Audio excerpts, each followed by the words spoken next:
Hello, आज हम लेकर आए हैं ईवीएस के 30 क्वेश्चन जो सीटेड 2021 जनवरी में पूछे गए थे। तो आइए देखते हैं फर्स्ट क्वेश्चन कह रहा है निम्नलिखित में कौन सा एक भारत का संघ शासित प्रदेश नहीं है।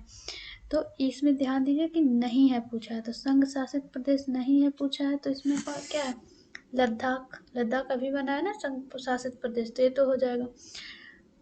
जम्मू और कश्मीर ये भी केंद्र शासित प्रदेश है।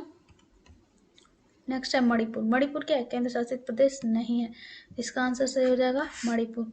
अब देखते हैं क्वेश्चन नंबर 62 कह रहा है निम्नलिखित में कौन से कच्चे तेल का उत्पादक है। कच्चा तेल मतलब पेट्रोलियम जितने होते हैं सब कच्चे तेल होते हैं। तो इसमें कह रहा है कौन सा उत्पादक है, तो बॉम्बे हाई तथा पश्चिम बंगाल। तो क्या बॉम्बे हाई पश्चिम बंगाल है? नहीं। असम और उड़ीसा? नहीं। गुजरात और तमिलनाडु ये कच्चे तेल के उत्पादक हैं। अब नेक्स्ट क्वेश्चन नंबर 63 कह रहा है हमारे देश का संविधान निम्नलिखित में से किसके नेतृत्व में बनाया गया था। तो हमारे देश का संविधान किसके नेतृत्व में बनाया गया था?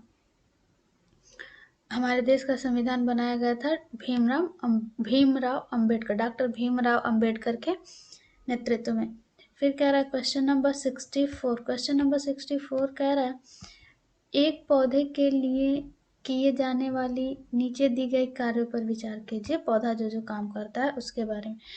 तो कह रहा है पौधे को सहारा देना। पौधे का काम होता है ह्यूमस प्रदान करना। तो ह्यूमस तो मिट्टी है ना, तो ये तो होगा नहीं। फिर कह रहा है सी भोजन संचित व भंडारण करना। तो पौधा तो भोजन संचित करता है। या फिर कह रहा है पानी और खनिजों को अवशोषित करना। तो मतलब कि ए सही है, सी सही है और डी है कि जो बढ़ रहा है। तो हमारा ऑप्शन नंबर 4 सही हो जाएगा। ठीक है, अब हम बात करते हैं क्वेश्चन नंबर 65 की। क्वेश्चन नंबर 65 है पोचमपल्ली भारत के दक्षिणी राज्य का एक कस्बा है जो सुंदरता से डिजाइन की गई चमत्कार रंगों की पोचमपल्ली साड़ियों और विशेष प्रकार की बुनाई, जिसे भी पोचमपल्ली कहते हैं, के लिए प्रसिद्ध है। यह कस्बा अब किस भाग में है, मतलब पोचमपल्ली जो है वह कहाँ पे स्थित है। तो पोचमपल्ली कहाँ स्थित है? तेलंगाना में। अब जब बढ़ गया राज्य तो ये तेलंगाना में चला गया। ठीक है, अब आता है क्वेश्चन नंबर 66। क्वेश्चन नंबर 66 कह रहा है कि निम्नलिखित में से खाद्य पदार्थों के उस समूह को चुनिए जिसके प्रत्येक सदस्य में लौह तत्व प्रचुर मात्रा में हो। मतलब कि आयरन का जिसमें भंडारण हो उसका पूछ रहा है। तो 66 का क्वेश्चन का गुण आंवला टमाटर। तो टमाटर में तो नहीं मिलता, गुण में आयरन मिलता है, आंवला में तो टमाटर में नहीं मिलता। सेकंड कह रहा है आंवला पालक गुण। तो आंवला में भी मिलता है, पालक में भी मिलता है और गुण में भी मिलता है। ठीक है, अब आता है क्वेश्चन नंबर 67। क्वेश्चन नंबर 67 कह रहा है निम्नलिखित में से पक्षियों का वह समूह चुनिए जिसका प्रत्येक सदस्य हमारी तुलना में 4 गुनी अधिक दूर की वस्तु को स्पष्ट देख सकता है। मतलब कि हम जितना देखते हैं उससे 4 गुनी अधिक दूरी को देख सकता है, ऐसे इसमें से चुनना है। अरे फाख्ता कौवा मोर। तो फाख्ता कौवा मोर, कौवा का विजन उतना ज्यादा नहीं होता। बाज होता है, कबूतर तोता नहीं। कौवा चील बुलबुल नहीं। बाज चील गिद्ध, जो ये बाज चील और गिद्ध होते हैं ना, इन सब की पैनी नजर होती है। जैसे कि क्या कहते हैं, जब हम कोई चीज देख लेते हैं तो लोग कहते हैं देखो इनकी चील सी नजर है। तो बाज चील और गिद्ध इन तीनों की बहुत ही दूर तक नजर होती है और ये बहुत दूर तक देख सकते हैं, हमसे 4 गुना ज्यादा देख सकते हैं। अब क्वेश्चन नंबर 68 कह रहा है नीचे दिए गए किस राज्य के ग्रामीण लोग अपने ढालू छत वाले लकड़ी के मकान मजबूत बांस के खंभों पर धरती से 3-3.5 मीटर की ऊंचाई पर बनाते हैं। तो ये कहाँ के होते हैं? असम के। असम के लोग ऐसे छत बनाते हैं। फिर कह रहा है क्वेश्चन नंबर 69, भारत के मानचित्र में दिल्ली की स्थिति के सापेक्ष गांधीनगर गुजरात की राजधानी है, जो कि और पटना बिहार की राजधानी की दिशाएं क्रम है। मतलब कि गुजरात से पटना किस दिशा में पड़ता है, तो गुजरात से पटना, गुजरात इधर हो गया, पटना हो जाएगा आपका दक्षिण पश्चिम और दक्षिण पूर्व। जैसे कि मान लीजिए कि ऐसे आपने जब आप बनाएंगे तो आपका गुजरात गांधीनगर आपका यहाँ कहीं पड़ेगा, ठीक है, और पटना आपका लगभग गांधीनगर इधर पड़ेगा, ठीक, और पटना आपका यहाँ इस साइड में पड़ेगा। तो एक किस साइड में हो गया, नीचे की तरफ है, दक्षिण हो गया, इधर है तो पूरब की तरफ हो गया, ठीक है। तो दक्षिण पश्चिम और दक्षिण पूर्व, वहां से उसकी स्थिति दक्षिण पूर्व होगी और वहां से उसकी स्थिति दक्षिण पश्चिम होगी, ठीक है। अब क्वेश्चन नंबर 70 कह रहा है कि निम्नलिखित में से किसने मटर के पौधों के साथ प्रयोग किए और यह पाया कि मटर के पौधों में कुछ ऐसे लक्षण होते हैं जो जोड़ियों में पाए जाते हैं, जैसे चिकने या खुरदुरे, लंबे या बौने, पीले या हरे आदि। मतलब कि सिंपल सी बात है कि मटर के पौधे पे जिसने भी किया है अपना एक्सपेरिमेंट उसको हमें बताना है।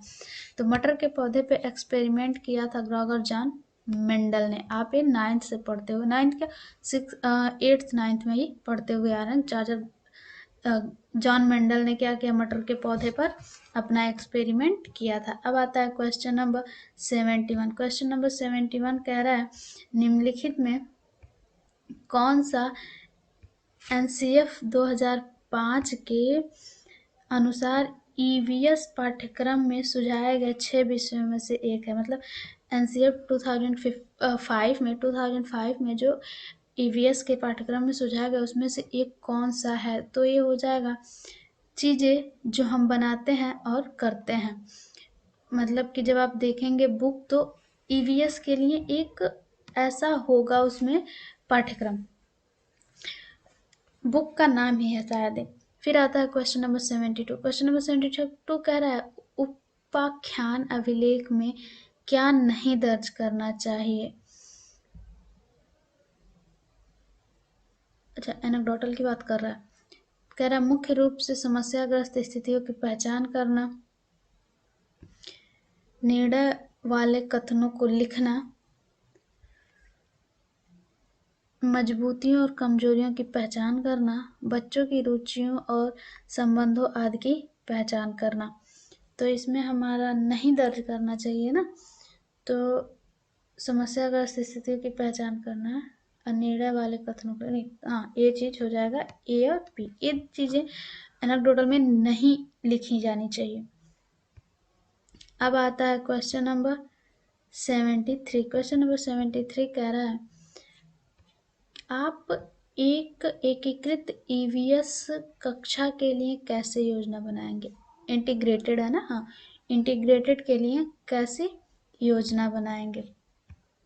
तो ऑप्शन नंबर फर्स्ट कह रहा है एक पाठ में 2 या अधिक विषय क्षेत्रों को मिलाएंगे, मतलब 2 या उससे अधिक विषय क्षेत्रों को आपस में मिला देंगे।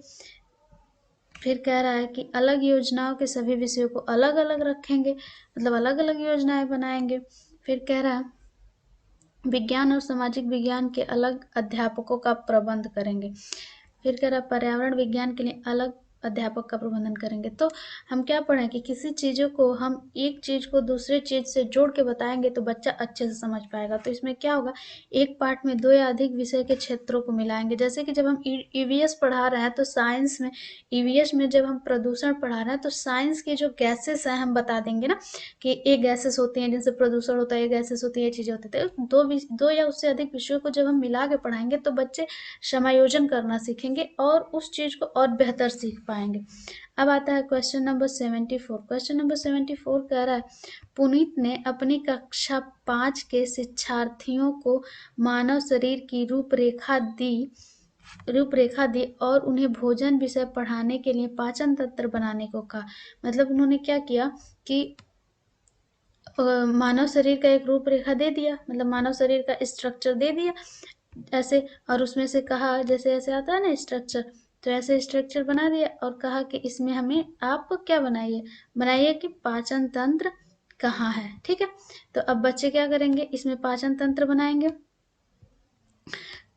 तो इससे वह क्या परीक्षण करना चाहता है पुनीत, अगर परीक्षण करना है कि शिक्षार्थी नामांकित आरेख बना सकता है या नहीं, मतलब पुनीत जांचना चाहता है कि वह नाम लिख के आरेख बना सकता है या नहीं। दूसरा कह रहा है पाचन से संबंधित शिक्षार्थियों के विचारों को प्राप्त करना। अब नेक्स्ट ऑप्शन है अच्छे ड्राइंग कौशल्य वाले शिक्षार्थियों को पहचान करना। पाचन की प्रक्रिया का शिक्षार्थियों का मूल्यांकन करना। नहीं, तो परीक्षण करना कि शिक्षार्थी नामांकित आरेख बना लेते हैं कि नहीं, तो सिर्फ नामांकित आरेख तो है नहीं, उसमें बताना है ना कि पाचन तंत्र बनाना है। तो पाचन से संबंधित शिक्षार्थियों के विचारों को प्राप्त करना, तो वह क्या चेक करना चाहता है कि पाचन के बारे में क्या सोचते हैं कि किधर होता है, कैसे होता है, कहाँ होता है, ये चीजें पुनीत जानना चाहता है अपने स्टूडेंट से। फिर आता है क्वेश्चन नंबर 75। क्वेश्चन नंबर 75 कह रहा है कि निम्नलिखित में से क्या रचनात्मक आकलन के संबंध में सही नहीं है। रचनात्मक आकलन के संबंध में सही नहीं है, तो ऑप्शन दिया हुआ है रिपोर्ट कार्ड के प्रत्येक तिमाही में इसकी सूचना दी जाती है। तो रचनात्मक के लिए यही हमारा ऑप्शन सही हो जाएगा। नेक्स्ट क्वेश्चन है 75। क्वेश्चन नंबर 75 सॉरी 76 कह रहा है स्मिता अपने शिक्षार्थियों को कार्य से संबंधित लैंगिक विषमता और रूढ़िवादी छवियों के प्रति संवेदनशील करना चाहती है। स्मिता को निम्नलिखित में अपनी कक्षा में क्या करना चाहिए। वह जो जेंडर बायसिस और gender disparity and gender stereotypes होते हैं उसके बारे में बच्चों को चाहती है कि वो इमोशनली अटैचमेंट हो और उस चीज़ों को अच्छे से करें, समझ सकें। तो कक्षा में उसको क्या करना चाहिए, तो कह रहा है 76 का ऑप्शन नंबर फर्स्ट रूढ़िवादी मॉडलों को छात्रों को प्रस्तुत करें, मतलब कि बताए कि ऐसे ऐसे चीज़ें रूढ़िवादी होती हैं, स्टेरियोटिपिकल चीज़ें। फिर कह रहा है विभिन्न प्रकार के कार्यों का फ्लैश कार्ड दिखाए, जो कार्य होते हैं उनका फ्लैश कार्ड दिखाए। फिर कह रहा है केवल लड़कों से प्रतिदिन कक्षा को साफ करने को कहने, एक छात्र की माँ को कक्षा में आमंत्रित करे जो कि ऑटो चालक है। हाँ, तो जो उसे कम करना है, उसे मतलब सेंसिटिव बनाना है इस मुद्दे को। तो एक ऑटो चालक जो कि क्या होते हैं, जनरली ऑटो चालक जेंट्स होते हैं, तो एक ऐसी औरत को बुलाए जो ऑटो चालक है और मदर है किसी की, तो उससे स्टूडेंट समझ सकेंगे कि ये कोई भी चीज या तो पुरुष के लिए या तो महिला के लिए नहीं बनी है। जो महिला कर सकता है पुरुष कर सकता है, जो पुरुष कर सकता है वो महिला कर सकती है। फिर क्वेश्चन नंबर 77। क्वेश्चन नंबर 77 कह रहा है कक्षा 5 के शमयन आमतौर पर अपना दिया हुआ अच्छा कार्य नहीं करते हैं। मुद्दे को हल करने का सबसे अच्छा उपाय हो सकता है, वह मतलब होमवर्क नहीं करता है, तो कैसे क्या किया जाए कि वो होमवर्क करना शुरू कर दे। तो क्वेश्चन ऑप्शन नंबर फर्स्ट कह रहा है उसकी कठिनाई का पता लगाने और उसके अनुसार कक्षा कार्य को समायोजित करने के लिए उससे बात करें। नेक्स्ट ऑप्शन देखते हैं किसी दूसरे बच्चों की उसके कक्षा कार्य का पूर्ण मदद करें। नहीं, ये तो गलत होगा। माता पिता से बात करें और उन्हें सलाह, नहीं, माता पिता से बात करके सलाह क्या दें। फिर कह रहा है कि उसे वैकल्पिक और आसान गृह कार्य दें, नहीं, मतलब उसका होमवर्क चेंज कर दें, यानी कि यही ऑप्शन हमारा फिट बैठ रहा है। मतलब उसकी कठिनाई को हम पता लगाएं कि वह क्यों नहीं कर रहा, और जो कक्षा का कार्य दें उससे समायोजित करें और उससे पूछे चीज़ों की कि तुम होमवर्क क्यों नहीं कर रहे, कहाँ दिक्कत आ रही है, ये सब चीज़ें। ठीक है, अब आता है क्वेश्चन नंबर 78। क्वेश्चन नंबर 78 कह रहा है कि मुस्कान ने परिवहन में डीजल वाहनों का उपयोग निषिद्ध होना चाहिए विषय पर एक वाद विवाद का आयोजन किया। मुस्कान के द्वारा इस विषय पर कक्षा में वाद विवाद के आयोजन के क्या उद्देश्य थे, मतलब कि जो उसने आयोजन किया तो उसने ऐसा क्यों किया। तो वह पूरी तरह से परिवहन में डीजल वाहनों पर प्रतिबंध लगाने की आवश्यकता पर छात्रों को संवेदनशील बनाना चाहती है। वह छात्रों के अपने विचारों को जानने और उन्हें सही करने में मदद करेगा। वह आधुनिक वाहनों के उपयोग के लाभों पर छात्रों को संवेदनशील बनाना चाहती है। यह इस मुद्दे पर छात्रों का कई दृष्टिकोणों की सराहना करने में मदद करता है। तो क्वेश्चन नंबर 74 का ऑप्शन 4 सही होगा कि डीजल वाहन के बारे में बताया जाए तो इस प्रकार के जो स्टूडेंट्स के दृष्टिकोण होंगे कि हम क्या यूज कर सकते हैं, क्या यूज नहीं कर सकते हैं, क्यों उसको बंद कर सकते हैं, क्यों नहीं बंद कर सकते हैं, तो उनकी सारी चीज़ों को सराहना मिलेगी और स्टूडेंट्स को भी जानने का मदद मिलेगा कि क्या क्या इसके लिए किया जा सकता है। फिर आता है नेक्स्ट क्वेश्चन, ईवीएस में मानचित्रण कौशल लैंडस्केप खींचने का कौशल को विकसित करता है। जो मानचित्रण कौशल है ना, जो मैपिंग पढ़ाई जाती है, कह रहा है पूर्वानुमान और गणना के कौशल को विकसित करता है। फिर कह रहा है रिकॉर्डिंग कौशल को विकसित करता है। फिर कह रहा है स्थानों की सापेक्ष स्थिति की समझ को विकसित करता है। तो इसमें हमारा मैपिंग है ना, तो स्थानों की सापेक्ष स्थिति को समझ को विकसित करता है कि कौन सा स्थान कहाँ है। अगर हम मैपिंग पढ़ें तो उससे बेटर समझ सकते हैं। फिर आता है क्वेश्चन नंबर 80। क्वेश्चन नंबर 80 कह रहा है कि ईवीएस की एकीकृत प्राकृतिक सहायक है। इंटीग्रेटेड नेचर ईवीएस का क्या है? तो ऑप्शन नंबर फर्स्ट कह रहा है पाठचर्या के भार को कम करने और विशिष्ट प्रकरणों को पेश करने में। नेक्स्ट कह रहा है पाठचर्या के भार को कम करने और शिक्षार्थियों को सार्थकता सिखाने में। नहीं, शिक्षार्थी केंद्रित उपागम का पालन करने और संकल्पनाओं की अधिक संख्या का परिचय देने में, दी गई सूचनाओं के विवरणों को सीखना। तो ये हमारा ऑप्शन नंबर सेकेंड होगा, पाठचर्या के भार को कम करने। जो इंटीग्रेटेड ईवीएस पाठ्यक्रम बनाया गया है तो उसको कम करके और मतलब कम में ज़्यादा सीख सके, उसकी सार्थकता को पूर्ण करने में हेल्प करेगा। फिर आता है क्वेश्चन नंबर 81। क्वेश्चन नंबर 81 कह रहा है निम्नलिखित में क्या ईवीएस के आकलन का एक व्यापक संकेतक नहीं है? नहीं है मतलब कि सहयोग ये तो है, न्याय के प्रति सरोकार ये भी है, समानता के प्रति सरोकार ये भी है, अवधारणा मानचित्रण कॉन्सेप्ट मैपिंग क्या होगा? नहीं होगा। अब आता है क्वेश्चन नंबर 82। क्वेश्चन नंबर 82 कह रहा है, आज की वीडियो थोड़ी लंबी हो रही है क्योंकि क्वेश्चन इसमें थोड़े बड़े बड़े होते हैं इसलिए। ठीक है, चलिए देखते हैं क्वेश्चन नंबर 82। क्वेश्चन नंबर 82 कह रहा है कि कुछ हजार साल पहले भारत में तालाबों के निर्माण के अल-बिरूनी के अवकलन के आधार पर कक्षा 5 के ईवीएस के पाठ्य पुस्तक में एक अनुच्छेद है। इस अनुच्छेद को शामिल करने का उद्देश्य क्या होगा? मतलब कि इसे क्यों शामिल किया गया है? तो इसका हम देखेंगे कि कह रहा है यह इतिहास के स्रोतों को पहचान करने में शिक्षार्थियों की मदद करेगा। तो ये तो सही है, ये सही है। फिर कह रहा है यह शिक्षार्थियों को उनके अवलोकनों की रिकॉर्डिंग में सुधार करने में मदद करेगा। हाँ, क्यों क्या कि समझ रहे हैं पीछे की चीज़ों से। फिर नेक्स्ट है, देखते हैं, यह शिक्षार्थियों को कुछ 100 साल पहले भारत में मौजूद तकनीकों की सराहना करेगा। ये भी ठीक है। और फिर कह रहा है यह शिक्षार्थियों के इतिहास में साक्ष्य की भूमिका की सराहना करने में मदद करेगी। ये भी ठीक है। अब हम देखते हैं कौन इसमें सुटेबल है। कह रहा है कि इतिहास के स्रोतों को पहचान करेगा, ठीक है। यह शिक्षार्थियों के उनके अवलोकनों के रिकॉर्डिंग, ये रिकॉर्डिंग में ना एक गलत हो जाएगा हमारा, वो तो पहले से चीज़ें रखी हुई हैं तो उसमें ये क्या आप रिकॉर्डिंग करेंगे, तो ACD, हाँ ये वाला ऑप्शन सही हो जाएगा। अब हम बात करते हैं क्वेश्चन नंबर 83। क्वेश्चन नंबर 83 कह रहा है अपनी कक्षा में 50 से अधिक छात्रों के साथ वाणी उन्हें एक ऐसी गतिविधि से जोड़ना चाहती है जिससे सीखने को बढ़ाने के लिए अधिकतम संख्या में इंद्रियां शामिल हो। मतलब इंद्रियों के कौशल को क्या करना चाहती है? बढ़ाना चाहती है। तो कह रहा है निम्न में से कौन सा क्रियाकलाप उपरोक्त के लिए काम करने के लिए कौन सा ठीक रहेगा? तो कौशलों के प्रदर्शन के लिए समुदाय संदर्भ व्यक्तियों को आमंत्रित करना, मतलब किसी को बुलाना और जो अपने कौशल को नहीं। समूह चर्चा को प्रोत्साहित करना, नहीं। उचित एवी साधन के स्मार्ट मतलब ऑडियो विजुअल ना स्मार्ट का अच्छा उपयोग करना। नज़दीक के स्थान पर क्षेत्र, सबसे अच्छा होगा कि नज़दीक के स्थान पर क्षेत्र भ्रमण करने जाएंगे तो पैरों का भी हो जाएगा, हाथों का भी हो जाएगा, आँखों का भी हो जाएगा, कानों का भी हो जाएगा, सूंघने की क्षमता, स्मेल पावर भी हो जाएगा। तो ये सबसे बेस्ट रहेगा।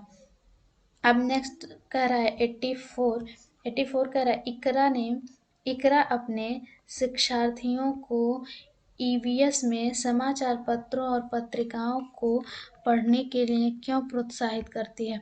तो इसमें है फर्स्ट ऑप्शन, ये मनोरंजक साधक है, मनोरंजक साधन के लिए ये मनोरंजक साधन उपलब्ध है। मतलब जो पत्र पत्रिकाएं कर रहे हैं मनोरंजन साधन के रूप में है, नहीं, ये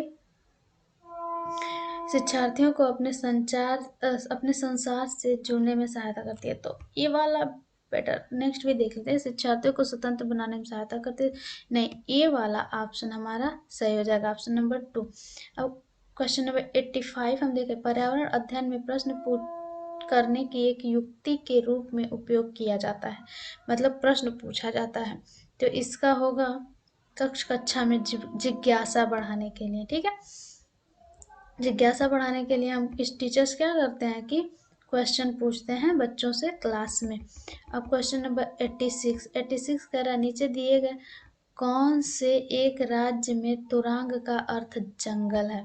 मतलब वहाँ के लोग जंगल को क्या कहते हैं, तुरंग कहते हैं। तो ये है झारखंड में जंगल को तोरांग कहा जाता है, ठीक है। अब आता है क्वेश्चन नंबर 87। क्वेश्चन नंबर 87 कह रहा है, आपका घर X पर स्थित है, आपका विद्यालय Y पे स्थित है। मतलब कि यहाँ पे मान लीजिए कि X पे आपका घर है, कहीं Y है जहाँ पे आपका विद्यालय है। फिर कह रहा है कि यह दोनों एक दूसरे के सामने स्थित है, मतलब घर और विद्यालय दोनों एक दूसरे के सामने स्थित है, परंतु इसके बीच में एक बहुत ही व्यस्त राज्य मार्ग है, ठीक है, कि आप सीधे नहीं जा सकते। तथा पहले जाने के लिए आप ठीक दक्षिण में, मतलब यहाँ से दक्षिण में 125 मीटर दूर जाते हैं, फिर पूर्व में 100 मीटर लंबा सुरंग है। फिर आप जब यहाँ से इधर 100 मीटर जाते हैं तब पथ पार करते हैं और अंत में आप ठीक उत्तर में 125 मीटर स्थित आपके वाई पे पहुँचते हैं। तो कह रहा है कि 100 मीटर लंबा सुरंग पार करते ठीक उत्तर 125 में विद्यालय पहुंचते हैं। वाई विद्यालय के सापेक्ष में कहाँ स्थित है, तो ये हो जाएगा आपका एडिशन। आप इसे रीजनिंग के क्वेश्चन से भी सॉल्व कर सकते हैं ना, जो डायरेक्शन के क्वेश्चन होते हैं। तो 87 में आपका सही हो जाएगा कि 100 मीटर पश्चिम की ओर, क्योंकि 125 मीटर पहले था, 125 मीटर बाद में, तो ये तो खत्म हो गया। 125 बच गया 100, तो यही होगा। तो हम पूरब की तरफ तो गए ही थे, तो अभी क्या हो जाएगा, पश्चिम की तरफ हो जाएगा। अब कह रहा है क्वेश्चन नंबर 89 कह रहा है, सॉरी 88 कह रहा है, कोई लड़का नागरकोल से मड़गांव जाने के लिए 4 जून 2020 को किसी रेलगाड़ी पर सवार हुआ। ये भी आपका रीजनिंग का ही क्वेश्चन है जो कि कैलकुलेशन से हो जाएगा। हम देखते हैं क्वेश्चन नंबर 89 भी वही क्वेश्चन है। हाँ, तो 90 फिर भी बता देते हैं। इसका नीचे दिया गया कौन सा कथन मधुमक्खियों के छत्ते के विषय में सही नहीं है। मधुमक्खी के छत्ते के विषय में तो कह रहा है प्रत्येक छत्ते में एक रानी मक्खी होती है जो अंडे देती थी, तो सही है। नर मक्खियाँ छत्तों के लिए अत्यंत महत्वपूर्ण होती हैं। देखते हैं छत्ते में बहुत सारा काम करने के लिए मक्खियाँ होती है, तो ठीक है, छत्ते में केवल कुछ नर मक्खियाँ होती हैं, भी ठीक है। मतलब कि जो हमारा ऑप्शन नंबर 2 है ये सही नहीं है। बहुत सारी अत्यंत महत्वपूर्ण होती है, जो नर होते हैं उनका कोई इम्पोर्टेंस नहीं होता वहाँ पे मधुमक्खियों के छत्ते में। फिर आता है 90। 90 कह रहा है आज हम मिर्ची के बिना भोजन की कल्पना भी नहीं कर सकते, इसे व्यापारी हमारे देश में लाए थे। किस देश के व्यापारी मिर्ची लाए थे? तो दक्षिण अमेरिका से मिर्ची आई थी। ठीक है, तो आपको कौन सी चीज़ें कहाँ से आई हैं ये चीज़ें भी पढ़ने की ज़रूरत है। लास्ट ईयर का क्वेश्चन कराने का मतलब यही ज़्यादा होता है कि रिपीटेड क्वेश्चन नहीं आते बट ऐसे ही क्वेश्चन आते हैं, तो हमसे इससे इस क्या होता है कि लास्ट ईयर क्वेश्चन करने से आइडिया मिल जाता है ना कि कैसे चीज़ों को करनी चाहिए। तो ये हो गए हमारे 30 क्वेश्चन ईवीएस के, और जो बचे क्वेश्चन हैं तो 90 क्वेश्चन तो हम लोगों ने कर लिए, 60 क्वेश्चन और हैं, तो फिर धीरे धीरे इसी सीरीज में आती रहेंगी। आज के लिए बस इतना ही। Thank you.